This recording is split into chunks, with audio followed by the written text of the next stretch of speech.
ये template based answer writing क्यों करना है? बहुत सारी टेम्पलेट्स हैं जिसपे फिक्स्ड क्वेश्चन हर साल आता है। किसी भी तरीके का क्वेश्चन आए आप इजीली 12 से 15 पॉइंट बना सकते हैं।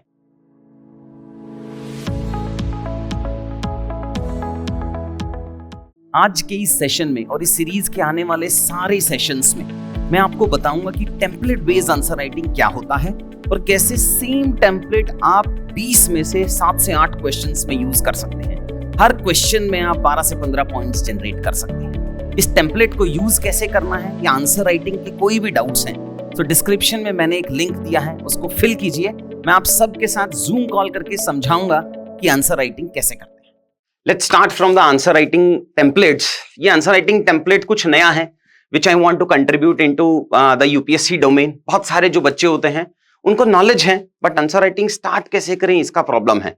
मतलब कि बहुत सारे नॉलेज लेके वो एक टेबल पे बैठते हैं और कैसे पॉइंट कैसे जनरेट करें। मतलब आपने बहुत सारे वीडियोस देखे होंगे, बहुत सारा ज्ञान आपने एक बार इकट्ठा कर लिया है, बहुत सारी बुक्स पढ़ लिए हैं, but when it comes to writing an answer, वो पॉइंट जनरेट करना, वो पॉइंट क्रिएट करना, कैसे एक हेडिंग में 7 से 8 पॉइंट लिखने हैं, कैसे एक 10 मार्कर के क्वेश्चन में आप कोई भी सब्जेक्टिव एग्जाम दे दीजिए, आप स्टेट पीसीएस दे दीजिए, आप यूपीएससी दे दीजिए, अब तो बाकी सारे एग्जाम्स में भी एक सब्जेक्टिव क्वेश्चंस आने लग गए हैं, बीट सीएपीएफ, जितने सारे भी आप एग्जाम्स देते हैं यूपीएससी के स्पेसिफिकली। सो कैसे आपको पॉइंट कैसे जनरेट करना है, क्या वो आर्ट है जिसको हम मास्टर कर सकते हैं क्या? So after mentoring almost 800 selections in UPSC and along with the feedback which I got from the selected candidates, कुछ ये नया करने की कोशिश की है हमने, जिसमें मैं टेम्पलेट बेस्ड आंसर राइटिंग आपको YouTube पे फ्री प्रोवाइड कराऊंगा for 5 templates. And I assure you, in template से रिलेटेड कोई भी क्वेश्चन आ जाए आप इजीली 12 to 15 पॉइंट्स जनरेट कर सकते हैं। जैसे कि एक मैक्रो इकोनॉमिक इंडिकेटर एक टेम्पलेट है। सो अगर डिस्कॉम से रिलेटेड क्वेश्चंस आए, अगर ईज ऑफ डूइंग बिजनेस से रिलेटेड क्वेश्चंस आए, अगर सब्सिडीज से क्वेश्चंस आए, अगर FDI, investment, GST, savings, MSME, startup, किसी भी तरीके का क्वेश्चन आए आप इजीली 12 से 15 पॉइंट बना सकते हैं। आज का जो वीडियो होगा उसमें मैं आपको कवर कराऊंगा इंफ्रास्ट्रक्चर। इंफ्रास्ट्रक्चर आपको पता है जीएस 3 में एक डेडिकेटेड लाइन है इंफ्रास्ट्रक्चर के लिए इन इकोनॉमिक्स। प्रीलिम्स में भी रिलेवेंट होता है इंफ्रास्ट्रक्चर काफी सारा। सो इंफ्रा के जो सब कंपोनेंट्स हैं, क्या क्या कंपोनेंट्स हैं? एनर्जी एक हो गया, एयरपोर्ट एक हो गया, सागरमाला एक हो गया, भारतमाला एक हो गया, शिपिंग सेक्टर एक हो रखा है, रेलवेज, रोडवेज, एनआईपी, इतने सारे। कोई भी क्वेश्चन आएगा और मैं आपको आज के वीडियो में 6 क्वेश्चंस को लिख के दिखाऊंगा कि किस तरीके से हम सेम टेम्पलेट को इन सारे क्वेश्चंस में यूज कर सकते हैं। मतलब किसी भी तरीके का क्वेश्चन आए उन सब में शॉर्ट पॉइंट्स आपको जनरेट हो जाएंगे। So let's start from today session. चलते हैं हम आज इसको देखते हैं कि फर्स्ट जो आंसर राइटिंग का टेम्पलेट है, ये टेम्पलेट आप नीचे डिस्क्रिप्शन में हमने लिंक दिया है, वेबसाइट पे जाके आप इस हैंडआउट को डाउनलोड कर सकते हैं। ये मैं आपको फ्री दे रहा हूं for infrastructure, for macroeconomic indicator, for 3PI bodies and institutions like CBI, CVC EC and all. Agriculture के लिए, एग्रीकल्चर आपको पता है one of the most important topic है मेंस के लिए। 4 क्वेश्चन आते हैं, 2 15 मार्कर, 2 10 मार्कर, 50 क्वेश्चंस, 50 मार्क्स के क्वेश्चंस आते हैं एग्रीकल्चर से। फिर एक है पिट्स चैलेंज। पिट्स चैलेंज का वीडियो हम डिस्क्रिप्शन में दिया है। बहुत पहले मैंने एक वीडियो बनाया था पिट्स चैलेंज पे, ऑलमोस्ट 3 साल पहले, और काफी सारे बच्चों ने उसको देखा and they try to use PITS challenge in their mains answer writing. Infrastructure आप कहां यूज कर सकते हैं? As I told you can use it for Bharatmala, Sagarmala, national infrastructure, pipeline, energy, discoms, बहुत सारे सेक्टर्स हैं जहां पे आप इन क्वेश्चंस को यूज कर सकते हैं। फिर ये क्वेश्चन आता है कि ये टेम्पलेट बेस्ड आंसर राइटिंग क्यों करना है? एग्जाम के अंदर आप याद करते हो, एग्जाम में जाके लिख देते हो, इसकी जरूरत क्या है टेम्पलेट बेस्ड आंसर राइटिंग की? देखिए यूपीएससी सिर्फ नॉलेज का गेम नहीं है, उसमें टाइम का भी गेम है। आपको 4000 वर्ड्स लिखने होते हैं 2515 मार्कर क्वेश्चंस के लिए एंड 1500 10 मार्कर क्वेश्चंस के लिए। 3 घंटे में 4000 वर्ड्स लिखना इज वेरी चैलेंजिंग। सॉल्यूशन क्या आएगा कि अगर हम 7 से 8 क्वेश्चंस में ये टेम्पलेट्स यूज कर पाए जो एक्सपेक्टेड टॉपिक से है। एग्रीकल्चर का हर बार क्वेश्चन आना है, इंफ्रास्ट्रक्चर का आना है, मैक्रो इकोनॉमिक इंडिकेटर का आना है, चैलेंजेस का आना है, किसी ना किसी इंस्टीट्यूशंस का आना है, और ये कुल मिला के टोटल 20 टेम्पलेट्स मैंने बना रखी हैं। इंटरनेशनल रिलेशंस का आना है, वल्नरेबल सेक्शंस का आना है, बहुत सारी टेम्पलेट्स हैं जिसपे फिक्स्ड क्वेश्चन हर साल आता है। देखो मैथमेटिक्स बहुत सिंपल है, 180 मिनट है आपके पास, 3 घंटे, और 250 मार्क्स का एक पेपर होता है आपका। सो अगर मैं 180 डिवाइडेड बाय 250 कर देता हूं, so for every 1 mark you have 0.72 minutes. अब अगर मैं एक नंबर लेने के लिए 0.72 मिनट्स ले रहा हूं, तो इसका मतलब ये हो गया कि एक 10 मार्कर क्वेश्चन आपको फिनिश करना है 7.2 मिनट्स में, और एक 15 मार्कर क्वेश्चन आपको फिनिश करना है 10.8 मिनट्स में। अब इसको अपने आप में फुलफिल करना मुश्किल है, but by using templates we can decrease this time to 5.5 और 6 मिनट्स। हम हर 10 मार्कर क्वेश्चन जिसमें हम टेम्पलेट लगा पाएंगे, उसमें हम कम से कम 1.5-2 मिनट बचा लेंगे, और उस 1.5-2 मिनट को हम कंपनसेट करेंगे बाकी क्वेश्चंस के अंदर। सो ये पूरा मैथमेटिक्स है, ये बता रहा है कि मुझे टेम्पलेट वाले क्वेश्चंस को 5.5-6 मिनट में फिनिश करना है 10 मार्कर, और 15 मार्कर क्वेश्चन को 9-9.5 मिनट में फिनिश करना है। आप इसको प्रैक्टिस करना, एंड आई एश्योर यू कि you will be able to complete your questions in 5.5 और 6 मिनट्स, या 9.5-10 मिनट में। करके दिखाऊंगा मैं आपको कि कैसे कैसे हो रहा है। सो ये 3 क्वेश्चन के मैंने आपको टेम्पलेट बेस्ड आंसर्स दिए हैं। ये प्रीवियस ईयर क्वेश्चन है। एक पीपीपी का क्वेश्चन है, इसी साल का क्वेश्चन है रिलेटेड टू रेलवेज। एक 2021 का क्वेश्चन है इन्वेस्टमेंट इन इंफ्रास्ट्रक्चर, और एक 2017 का क्वेश्चन है investment in the airports, PPP in the airports. आप ये देख के समझ भी पा रहे होंगे कि कैसे थीम्स रिपीट हो रही हैं, कैसे इंफ्रास्ट्रक्चर के क्वेश्चंस रिपीट हो रहे हैं। यहां एयरपोर्ट में पूछा development of airport in India through PPP, और 2022 में PPP in infra and PPP in redevelopment of railway stations पूछ लिया। सो अब चलते हैं हम, ये हैंडआउट हमारे 2 पार्ट्स में डिवाइडेड हैं। 3 क्वेश्चन के आंसर्स मैं आपको इस हैंडआउट में हैंड रिटन टॉपर्स आंसर्स में लिखे हुए हैं, जो बाकी जो हमारे टॉपर्स हैं उन्होंने लिखे हैं, और पार्ट बी में 3 क्वेश्चंस हैं जो आपको खुद से प्रैक्टिस करने हैं। इसमें आने से पहले जब हम ये टेम्पलेट समझाने की कोशिश करेंगे, आपको मुझे 3 से 4 मिनट देना पड़ेगा, जिसमें हम इस टेम्पलेट को याद करेंगे। सो हमें सबसे पहले वो टेम्पलेट याद करनी है। सो टेम्पलेट याद के लिए अभी याद कर लेते हैं वीडियो में। कुछ एक्रोनिम बनाऊंगा जिनकी हेल्प से आपको याद करना है।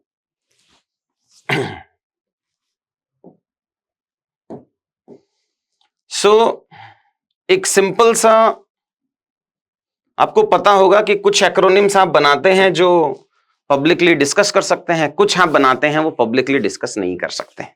ये उसके बीच में आता है यार। सो चलो कनॉट प्लेस चलते हैं, उसमें इकोनॉमिक सर्वे ऑफ इंडिया पढ़ेंगे, और इकोनॉमिक सर्वे की बिल्डिंग में चलते हैं। सिंपल सा एक्रोनिम है कि कनॉट प्लेस सीपी में इकोनॉमिक सर्वे ऑफ इंडिया पढ़ते हुए इकोनॉमिक सर्वे की बिल्डिंग में चलेंगे। ये 8-9 कंपोनेंट्स हैं जिसको हमें याद करना है, which we can use across all the infrastructure related questions. I challenge you, आप कोई भी इंफ्रा का क्वेश्चन उठा के मुझे दे दो, मैं इस टेम्पलेट के थ्रू उसके पॉइंट जनरेट कर दूंगा। अब ये हमें याद हो गया है, वापस से याद करा रहा हूं। कनॉट प्लेस में इकोनॉमिक सर्वे ऑफ इंडिया पढ़ते हुए इकोनॉमिक सर्वे की बिल्डिंग में हम जा रहे हैं। ये यहां से काम फिनिश हुआ। अब मैं आपको टेम्पलेट याद कराता हूं। सबसे पहले आपने सुना होगा कि किसी भी क्वेश्चन को अटेम्प्ट करते समय हम लिखते हैं social challenges, economic challenges, political challenges and other challenges, है ना। तो ये सिंपल है। मैं हमेशा अपने बच्चों को बताता हूं कि आप पॉलिटिकल टर्म यूज ना करें in when you are giving civil services का एग्जाम। आप उसकी जगह instead of saying political you can say governance और गवर्नमेंट। अंदर वाले पॉइंट सेम ही लिखने हैं, बट हेडिंग जो होगी वो आप गवर्नमेंट लिखेंगे। So let's start from first, social. Social cannot place, that is social will have 2 subheadings. One is connectivity, peace, security. P is for poverty and inequality. Next economic survey of India में जा रहे थे अपन। That is employment generation, high growth, जो sustained high growth मिल रही है मुझे, और इंफ्रास्ट्रक्चर को जो डेफिसिट है उसकी गैप को हम फिल कर पाएंगे। नेक्स्ट इकोनॉमिक सर्वे की बिल्डिंग में जा रहे थे हम। So next we have is efficient and effective delivery of the government. Government इतनी सारी स्कीम्स लेके आता है, इतने सारे फ्लैगशिप स्कीम्स हैं गवर्नमेंट के, अब उनको डिलीवर भी तो करना है। उन डिलीवरी के लिए आपको इंफ्रास्ट्रक्चर चाहिए। वो हो सकता है फिजिकल इंफ्रास्ट्रक्चर हो, वो हो सकता है सोशल इंफ्रास्ट्रक्चर हो सकता है डिजिटल इंफ्रास्ट्रक्चर हो, but infrastructure is a pre requisite for efficient and effective delivery of services. अब वो चाहे रेलवे के थ्रू कराओ, चाहे रोड के थ्रू कराओ, चाहे सिविल एविएशन के थ्रू कराओ, बट एक पॉइंट आपको मिल जाएगा। एंड इकोनॉमिक सर्वे में strategic significance and various flagship schemes भी हैं। और मिसलिनियस में अपन ने मल्टीप्लायर इफेक्ट डाल दिया। मल्टीप्लायर इफेक्ट ये होता है कि अगर मैं एक काम कर रहा हूं उसका बेनिफिट बाकी सारे सेक्टर्स को भी मिलता है। इंफ्रास्ट्रक्चर आएगा तो एक तो इंफ्रा खुद से एम्प्लॉयमेंट बना रहा है, इंफ्रा खुद से कनेक्टिविटी बढ़ा रहा है, इंफ्रा खुद से पॉवर्टी कम कर रहा है, plus infrastructure is a medium. आप एक बिल्डिंग बनाते हो, वो एक मीडियम बनता है जिसमें एक और कंपनी सेटअप होती है, और वो जो कंपनी सेटअप है वो फिर एम्प्लॉयमेंट बढ़ा रही है, फिर डिमांड क्रिएट कर रही है, फिर लोगों को पैसा दे रही है। मतलब infrastructure creates a multiplier effect. आपने अच्छा रोड बनाया, उस रोड को बनाते समय आपने बहुत सारी एम्प्लॉयमेंट की, कनेक्टिविटी की, पीस आया, पॉवर्टी आया, इनइक्वालिटी आया, इंफ्रास्ट्रक्चर डेफिसिट के गैप को कम किया। उस रोड को यूज करते हुए एक सर्विसेज की कंपनी ने, एक मैन्युफैक्चरिंग की कंपनी ने, एक इंडस्ट्री की कंपनी ने उसको यूज किया और उसने फर्दर ये सारे काम किए। मतलब कि infrastructure will have a multiplier effect on the economy. And last आ जाता है ईज ऑफ डूइंग बिजनेस। वो तो अपन ने जनरल पॉइंट डाल दिया है। ट्रस्ट मी, ये जो हमने अभी याद किया है ना, सोशल के अंदर CP Connaught Place, that is connectivity plus peace. P is for poverty and inequality. Social के बाद हम इकोनॉमिक में आए। इकोनॉमिक में हमारे तीन हैं। Economic survey of India, first is for employment, second is for sustained high growth, and I is for infrastructure deficit gap. Social हो गया हमारा, इकोनॉमिक हो गया, फिर गवर्नमेंट। गवर्नमेंट में इकोनॉमिक सर्वे है, that is efficient and effective delivery, और दूसरा है स्ट्रेटेजिक सिग्निफिकेंस, फ्लैगशिप स्कीम्स है, एटसेट्रा। और लास्ट है हमारा मिसलिनियस। मिसलिनियस में दो हैं, मल्टीप्लायर इफेक्ट और ease of doing business. Now I assure, आप कोई भी इंफ्रा का क्वेश्चन उठा के देख लो, हम उसको 6.5 मिनट में लिख लेंगे। शुरू में आपको टाइम लगेगा, हो सकता है शुरू की जो 6 क्वेश्चन मैंने आपको दिए हैं, देखो अल्टीमेटली आंसर राइटिंग सीखने के लिए थोड़ा पेशेंस रखना पड़ेगा, बट स्ट्रैटेजिक है। अगर आपने टेम्पलेट बेस्ड आंसर राइटिंग लिखना स्टार्ट कर दिया तो जो पहला डर होता है ना आंसर लिखने का, वो आपका दूर हो जाएगा। और अगर पहला डर दूर है तो आंसर राइटिंग एडिक्टिव भी है। जैसे आपको चाय पीने का एडिक्शन हो सकता है, आपको न्यूज़पेपर पढ़ने का एडिक्शन हो सकता है, 3-3 घंटे हम न्यूज़पेपर ही पढ़ रहे हैं, सोशल मीडिया का एडिक्शन हो सकता है। ऐसा नहीं है जो भी बच्चा यूपीएससी के प्रिपरेशन में आ रहा है उसको बनना नहीं है, नहीं बनना है, उसके अपने रीजंस हैं। कोई ABC रीजंस की वजह से बन रहा है, कोई CDE रीजंस की वजह से बन रहा है, बट बनना पक्का है। मेजर हिंड्रेंस कहाँ आ जाता है, जब थोड़े दिन पढ़ने के बाद उसको ये सपना दूर लगने लग जाता है कि मेरे से नहीं होगा ये। और वो क्यों दूर लगने लगता है? बिकॉज अल्टीमेटली तो आंसर राइटिंग से इवैल्यूएटर आपको मार्क्स देगा, वही तो बीच का लिंक है। और आंसर राइटिंग कहीं मिस हो जाती है बहुत, या तो पहले नॉलेज नहीं होती, नॉलेज आ जाती है तो आंसर राइटिंग नहीं कर पाते, आंसर राइटिंग कर पाते हैं तो अच्छे वर्ड्स नहीं आते हैं, अच्छे कीवर्ड्स नहीं आते हैं, अच्छे एग्जाम्पल नहीं आते हैं, अच्छे कीवर्ड एग्जाम्पल भी आ गया तो टाइम पे कंप्लीट नहीं हो रहा है, टाइम पे कंप्लीट भी हो रहा है तो क्वालिटी ऑफ वर्ड्स नहीं है, फिर एक ही आंसर लिख पाते हैं, 5 नहीं लिख पाते हैं, एग्जाम में तो 20 लिख रहे हैं। बहुत सारे ना स्टेजेस हैं ये मास्टर करने के, जब आपके अंदर कॉन्फिडेंस आता है। सो टेम्पलेट बेस्ड से एटलीस्ट जो हमारे 20 क्वेश्चन आते हैं, उस 20 में से 5 to 7 और 8 क्वेश्चन हम टेम्पलेट बेस्ड में लिख के वहां से हम 12 से 15 मिनट बचाएंगे, और उन 12 से 15 मिनट को मैं बाकी आंसर्स में यूज करूंगा, सो दैट वहां से हमारे कुछ मार्क्स एवरेज से ऊपर आ जाए। आपको पता होगा कि मेंस के अंदर एक पेपर 250 मार्क्स का होता है, और उसमें 80-85 लाना कुछ बहुत मुश्किल की बात नहीं है। मेजर मुश्किल की बात होती है 100 या 105। एक बात और डिस्कस करना चाहूंगा, majority of the aspirants spent a lot of their time on YouTube. Watching motivation का वीडियो देख लिया, मीम का वीडियो देख लिया, ये देख लिया, वो देख लिया, उससे पेपर पास नहीं होगा. At the end of the day you have to sit, you have to make your own strategy, you have to do the hard work. वो कितने भी वीडियो देख लो आप, वो क्या कहते हैं उसको, सस्ता लोकल नशा. सो लोकल नशा है, उससे पेपर पास होने वाला नहीं है. आप कितने वीडियो देखो ना, आप डेली मोटिवेट होके बैठे रहो, एक दिन तो बैठ के हार्ड वर्क तो करना पड़ेगा. बिना हार्ड वर्क के बात नहीं बनेगी. सो ये अच्छा कुछ नया स्ट्रैटेजी लेके आ रहे हैं, कोशिश करो बेनिफिट होने का, कुछ कुछ कर सकते हैं. सो अब स्टार्ट करते हैं. Why is public private partnership PPP required in infrastructure projects? Simple question है. अब सेकंड प्रॉब्लम है जो आपको दिखेगी कि पीपीपी रिक्वायर्ड इन इंफ्रास्ट्रक्चर में आपने पॉइंट लिख दिए कि भाई पीपीपी आएगा, इंफ्रा तो टेक्नोलॉजी आएगा, फिर नया क्वालिटी ह्यूमन रिसोर्स आएगा, पैसा आएगा, इंफ्रास्ट्रक्चर डेफिसिट गैप खत्म हो जाएगा. आपने 8-10 पॉइंट बना के लिख दिए. अब सेकंड पार्ट पढ़ो कि examine the role of PPP model in the redevelopment of railway station. अबे वही तो पॉइंट हो गए कि पीपीपी इंफ्रा में क्यों चाहिए और पीपीपी से रेलवे स्टेशंस के रीडेवलपमेंट में क्या बेनिफिट होगा.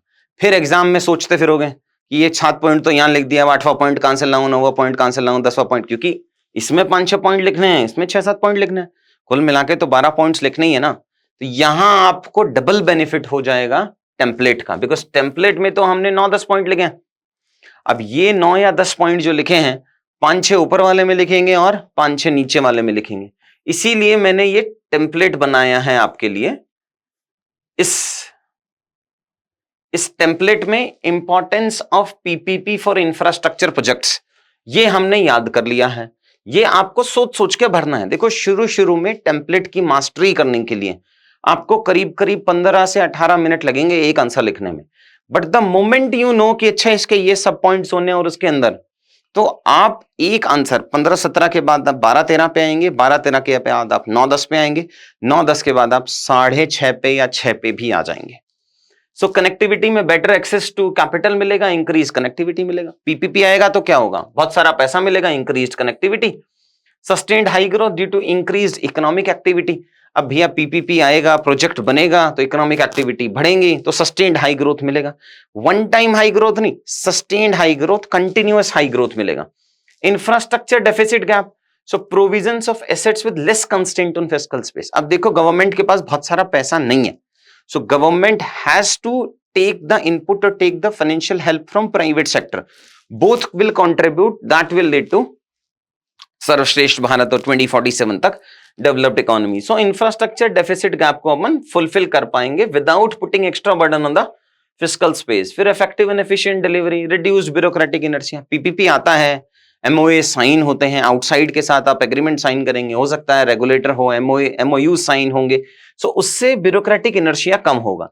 नेक्स्ट है multiplier effect on all other sectors increasing the economic growth. उसको हम यूज करेंगे. मैंने आपको बताया है कि कैसे हमने टेम्पलेट इसमें यूज की है.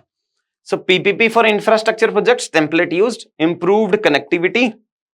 एग्जाम्पल्स अभी से आप मास्टरी मत करना, एग्जाम्पल्स नेक्स्ट लेवल पे लिखे जाते हैं. अगर आपने कुछ टॉपर्स की कॉपी देखी है, सिमी, श्रुति एंड ऑल इन सब की, सो ये एग्जाम्पल्स लिखते हैं, बट ये नेक्स्ट लेवल पे आके लिखेंगे. सबसे पहले आपको 6-6.5 मिनट में आंसर लिखने की प्रैक्टिस करनी है. That will start from may be 15 to 20 minutes. Next stage होता है जब हम उस आंसर को देखते हैं, एक नया पेन उठाते हैं, उस नए कलर के पेन से हम वो वैल्यू ऐड करते हैं अपने कंटेंट में. वो नेक्स्ट स्टेजेस हैं जो हम क्वालिटी एनरिचमेंट में कवर कराएंगे. बट अभी के लिए आप इन एग्जांपल्स को छोड़ देना बस. उसके अलावा आपको अपने आंसर्स की प्रैक्टिस करनी है. Next, PPP model in redevelopment of railways. कुछ 4-5 पॉइंट हमने वहीं से उठा लिए. चैलेंजेस इन पीपीपी रेलवेज का माइक्रो डायग्राम बना दिया और किलकर कमेटी डाल के हमने कंक्लूजन कर दिया. अभी मैं कंटेंट पे नहीं आ रहा हूं, मैं आपको सिर्फ ये बता रहा हूं जिस टॉपिक पे आपको कुछ नहीं आता, लेकिन अगर वो टॉपिक हम टेम्पलेट में कवर कर रहे हैं, हम उसको फिनिश कर सकते हैं, हम एवरेज से ऊपर नंबर ला सकते हैं. नेक्स्ट क्वेश्चन देखते हैं. Investment in infrastructure is essential for more rapid and inclusive economic growth and discuss in the light of India's experience. तो भाई देखो, इसके 2 पार्ट बन रहे हैं सिंपल स्ट्रेट अवे क्वेश्चन के. Investment in infrastructure is essential for rapid growth and investment in infrastructure is required for inclusive economic growth. पहला template बना दिया हमने, importance of infrastructure for rapid, 5-6 points लिख दिए यहां पे। सेकंड हमने बना दिया importance of infrastructure for inclusive economic, 5-6 points जो बचे हुए थे वो यहां पे लिख दिए। आपको सोचना नहीं पड़ रहा है एग्जाम में कहीं रिपीट तो नहीं हो गया, कहीं कुछ तो नहीं हो गया, बिकॉज आप ऑलरेडी टेम्पलेट्स में, जैसे यहां हमने शुरू के 4 पॉइंट्स में इंक्लूसिव लिख दिया, यहां के 4 पॉइंट्स हमने ब्लैंक छोड़ दिए थे। तो आपके पास रेडीमेड पॉइंट जनरेटेड है जो आपको सीधे फाइनल एग्जाम्स में लिखने हैं। और देखिए कहीं भी इंफ्रा आएगा वही पॉइंट आएंगे। आप एयरपोर्ट को ले आओ, उससे भी कनेक्टिविटी एंड पीस बढ़ेगा, उससे भी पॉवर्टी एंड इनइक्वालिटी कम होगा, उससे भी कनेक्टिविटीज बढ़ेंगे, उससे भी सस्टेन्ड हाई ग्रोथ होगा, उससे भी इंफ्रास्ट्रक्चर डेफिसिट कम होगा। Point will remain same, but only one question will come from infrastructure in every year. But वो क्वेश्चन हम पहले ही तैयार कर सकते हैं। इंटरनेशनल रिलेशंस के बायलेटरल में, इंटरनेशनल रिलेशंस के one country with a group of countries, उसका एक क्वेश्चन पक्का है। एग्रीकल्चर के 4 क्वेश्चन पक्का है, जिसमें से 2 में हम टेम्पलेट लगा सकते हैं। किसी भी इंस्टीट्यूशन रिलेटेड क्वेश्चन पक्का है, वो लोकल गवर्नमेंट हो सकता है, वो एनएचआरसी हो सकता है, वो इलेक्शन कमीशन हो सकता है। इन सारे इंस्टीट्यूशन के चैलेंजेस तो सेम ही रहने वाले हैं ना, उसको मैं 3PI टेम्पलेट कहता हूं। सो इस क्वेश्चन में हमने इंपॉर्टेंस ऑफ इंफ्रा लगाया, टेम्पलेट लगा दिया, sustained high growth, infrastructure projects like this. Second लगाया importance of infrastructure for inclusive economic growth, उसमें भी हम टेम्पलेट लगा रहे हैं। देखो अभी मैं आपको ये नहीं बता रहा हूं कि क्वेश्चन को कितने पार्ट्स एंड सब पार्ट्स में तोड़ना है, कैसे हम रीड बिटवीन द लाइन करेंगे, कैसे हम कीवर्ड्स ऐड करेंगे। सो वो जो आज का क्वालिटी एनरिचमेंट है वो हम आफ्टर प्रीलिम्स कंटिन्यू करेंगे, कुछ उसमें बताएंगे। ये सब क्वालिटी एनरिचमेंट का कंपोनेंट है। अभी again and again I am telling you, मैं कंटेंट में नहीं जा रहा हूं। अभी मैं सिर्फ तुम्हारी वो जो साइकोलॉजी है ना, जब आप अपनी जिंदगी का पहला आंसर लिखते हो, मुझे लगे थे 40 मिनट पहला आंसर लिखने, जस्ट फर्स्ट आंसर, यूपीएससी वाला, कॉलेज वाला जो स्कूल वाला नहीं, वो तो हमें पता है हम क्या ही लिखते हैं। तो पहला आंसर लिखने में हो सकता है बहुत टाइम हो, बट आपने 1 लिखा, 2 लिखा, 3 लिखा, उसके बाद आप थक जाते हैं। सो उसको अगर आपको दूर करना है तो आपको टेम्पलेट बेस्ड आंसर राइटिंग चाहिए ही चाहिए। नेक्स्ट एक और क्वेश्चन बताते हैं, examine the development of airports in India through joint venture under PPP. अरे तो रिपीटेड क्वेश्चन हो गया, बस पहले रेलवे पूछा था 22 में, अभी इन्होंने एयरपोर्ट पूछा है 17 में। And challenges faced by the authorities in this, benefit of joint venture. अब ये चैलेंजेस मैं नए टेम्पलेट से लिंक भी कर सकता हूं। पिट्स चैलेंज करके मैंने एक और टेम्पलेट बनाया, सारे चैलेंजेस में वो एकदम सेट होती है। सो जो 5 वीडियोस की सीरीज लेके आ रहा हूं मैं, 5 टेम्पलेट्स की ऑन यूट्यूब, उसमें से एक पिट्स भी होगा। सो वो वीडियो भी आप देख लीजिएगा कि कैसे कोई भी चैलेंज है। एमएसएमई में क्या चैलेंज है, सेम ही पॉइंट है। बैंक में क्या चैलेंज है, सेम ही पॉइंट है। एलडब्ल्यूई में क्या चैलेंज है, सेम ही पॉइंट है। एयरपोर्ट में क्या चैलेंज है, सेम ही पॉइंट है।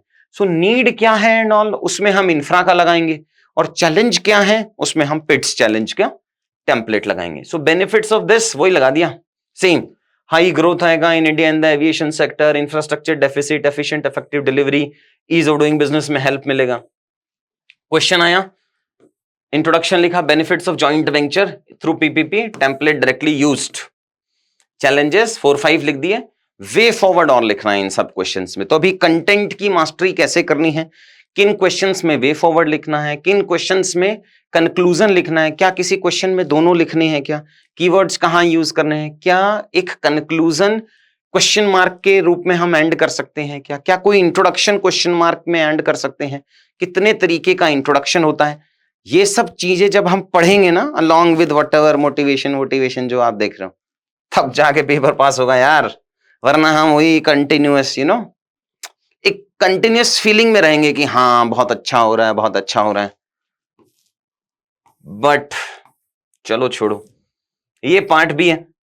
पार्ट बी में मैंने आपको लिख के दिया है कि किस पार्ट में आपको इंफ्रा का टेम्पलेट लगाना है, फिल तो आप खुद कर लोगे। अब 3 समझाया है, 3 क्वेश्चंस होमवर्क में दिए हैं, 15 मार्कर क्वेश्चन है, highlighting the features of NIP, examine its significance for India in achieving the goal of becoming a $5 trillion economy. Significance of NIP, ये मैंने आपको इंफ्रा का टेम्पलेट दे दिया है, स्पेस दी है 15 मार्कर क्वेश्चन के हिसाब से, उसमें आंसर लिखो। इनके भी हम डिस्कशंस बाद में लेके आएंगे, इन क्वेश्चंस के भी हम डिस्कशंस लेके आएंगे, मॉडल आंसर्स लेके आएंगे, अभी रिजल्ट आने ही वाला है बस। उसके बाद टॉपर्स से इनके आंसर्स लिखा के जो toppers who use these templates in their final answers, वो जो इस साल वाले हैं, ये पिछले साल के आंसर्स हैं, उन टॉपर्स के आंसर्स हम आफ्टर दिस ईयर सिलेक्शन लेके आएंगे। India's most ambitious infrastructure development project, ये भारतमाला है। अब Bharatmala is facing critical road blocks, discuss the various success. अब क्या किया भारतमाला ने? एम्बिशियस इंफ्रास्ट्रक्चर प्रोजेक्ट क्यों है? टेम्पलेट यूज करेंगे सीधा सीधा। फिर 15 मार्कर क्वेश्चन के आंसर लिखने हैं आपको। नेक्स्ट है उड़ान, पोटेंशियल ऑफ उड़ान स्कीम, वही 4, 5, 6 पॉइंट लिखेंगे। तो ये मैंने आज आपको समझा। एंड ये टेम्पलेट बेस्ड आंसर राइटिंग जो 20 टेम्पलेट्स बता रहा हूं, which is a part of our INA programme, जिसमें हम करीब करीब 300 टॉपिक्स कराते हैं क्लास में। बिकॉज एयरपोर्ट है, रेलवेज हैं, ये टॉपिक तो स्टैटिक हैं, बस करंट में कुछ यूज कर लेता है। कोई कमिटी बैठ गई, कोई कमीशन बैठ गया, 15 फाइनेंस कमीशन ने कुछ कह दिया, बजट में कोई नई स्कीम आ गई, तो बस वो न्यूज में आ गया तो उसको करंट अफेयर्स कह देते हैं। Otherwise all of them are contemporary affairs. So INA में ना हम सिर्फ आपको ये टॉपिक्स के हैंडआउट देते हैं, पढ़ाते हैं, बट उन क्वेश्चंस की रेडीमेड टेम्पलेट भी देते हैं जिसको we can directly use in the exam. ये हमारे कुछ पिछली बार के INA के बच्चे हैं। She got 3rd highest marks in GS। ये चारों और टेम्पलेट हैं जो आप डाउनलोड कर सकते हैं, नीचे डिस्क्रिप्शन में हमने लिंक दिया है। बहुत सारा मोटिवेशन देने वाला फैकल्टी अभी तो मैं बना नहीं हूं, हो सकता है आगे बन जाए। अभी तो मुझे लग रहा है हार्ड वर्क से काम चल रहा है, जब नहीं चलेगा तब देखेंगे। सो नेक्स्ट वीडियोस में हम बाकी सारी टेम्पलेट्स पढ़ेंगे। मेहनत करते हैं। थैंक्स। हाय, आपने ये वीडियो देखा और समझा कि कैसे टेम्पलेट बेस्ड आंसर राइटिंग करते हैं। देखिए, ये कंसेप्ट थोड़ा नया है UPSC के डोमेन में, और बहुत सारे सिलेक्टेड मेरे बच्चों ने इसको यूज किया है, including Simi Karan and all. उन सब ने टेम्पलेट बेस्ड आंसर राइटिंग से 3 घंटे में अपना सारा पेपर कवर किया और हर क्वेश्चन में 12 से 15 पॉइंट्स जनरेट कर पाए। तो अगर आपको आंसर राइटिंग से रिलेटेड, टेम्पलेट यूसेज से रिलेटेड कुछ भी इश्यूज हैं, तो डिस्क्रिप्शन में हमने जो लिंक दिया है उसको फिल करो। I will have a Zoom call with you related to all your doubts. Thanks a lot.